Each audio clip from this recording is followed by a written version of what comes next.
దీంట్లో ఇంకోటి ఏంటంటే వైద్యం విషయానికి వస్తుంది సార్. ఈ గోదావరిఖనిలో ఉన్నటువంటి గోదావరిఖని ప్రభుత్వ హాస్పిటల్ ఏదైతుందో ఈ ప్రభుత్వ హాస్పిటల్కి సార్ భూపాలపల్లి నుంచి మొదలు పెడితే ఇక్కడ చుట్టుపక్కల ఉన్న దాదాపు 6-5 మండలాల నుంచి ఇక్కడికి వస్తారు సార్. ఇక్కడ ఈ గోదావరిఖని ప్రభుత్వ గవర్నమెంట్ హాస్పిటల్లో ఎట్లున్నారు సార్, ఓన్లీ గర్భిణీ స్త్రీలు తప్ప దేనికి ఉపయోగపడేది సార్. ఇక్కడ ఇదే నాయకుల మధ్య ఎంతో మంది నాయకులు, పాత నాయకులు గుండె పడుతుంది చనిపోయారు సార్.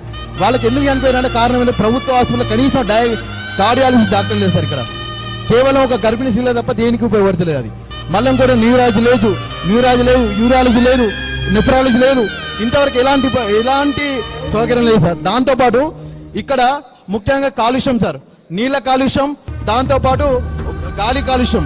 నీళ్ళ కాలుష్యం వచ్చేసి ఇక్కడ సింగరేణి కానీ, ఎన్టీపీసీ కానీ, ఎఫ్సిఐ కానీ, ఇక్కడ జెనుకోం కానీ ఈ అన్ని ఫ్యాక్టరీల వల్ల నీళ్లు తాగి ఇక్కడ కిడ్నీలు ఖరాబ్ అయ్యి డయాలిసిస్ పేషెంట్ తయారవుతారు సార్. చూసుకోండి, రేపు పొద్దున 5 నుంచి పట్టుకొని తిరుగుతాం మొత్తం రామగుండం మొత్తం. ఇక్కడ మొత్తం డయాలిసిస్ పేషెంట్లు సార్. ఉన్నటువంటి దాదాపు 200 మంది డయాలిసిస్ పేషెంట్లు ఉంటే 55 మంది మాత్రమే ఇక్కడ గోదావరిఖని ప్రభుత్వ హాస్పిటల్లో చూపెట్టుకుంటారు. మిగతా 150 మంది వేరే దగ్గరికి వెళ్తారు.